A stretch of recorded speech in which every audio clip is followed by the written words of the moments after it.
তাবলীগের কাজ কি? তাবলীগের কাজ সাধারণত 12টি।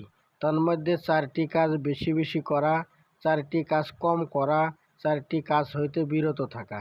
4টি কাজ বেশি বেশি করা: দাওয়াত, তালিম, জিকির, ইবাদত, খেদমত। 4টি কাজ কম করা: কম খাওয়া, কম ঘুমানো, কম কথা বলা, মসজিদের বাইরে সময় কম কাটানো। 4টি কাজ হইতে বিরত থাকা: সওয়াল না করা, সওয়ালের ভাওনা না ধরা, বিনা ইজাজতে কারো কোনো জিনিস ব্যবহার না করা, প্রয়োজনের অতিরিক্ত খরচ না করা। দাওয়াত 4 প্রকার: খুসুসি দাওয়াত, উমুমি দাওয়াত, ইনফিরাদি দাওয়াত, ইজতেমাই দাওয়াত। তালিম 4 প্রকার: কালিমা সহ সূরা, কেরাত, মশ, কিতাবি তালিম, 6 নম্বর মুযাক্কারা, উসুলের মুযাক্কারা। ইবাদত 2 ভাগে বিভক্ত: জিকির, নামাজ। জিকির 4 প্রকার: তেলাওয়াত, দুআয়ে মাসনুন, দুরূদ শরীফ ও ওজিফা।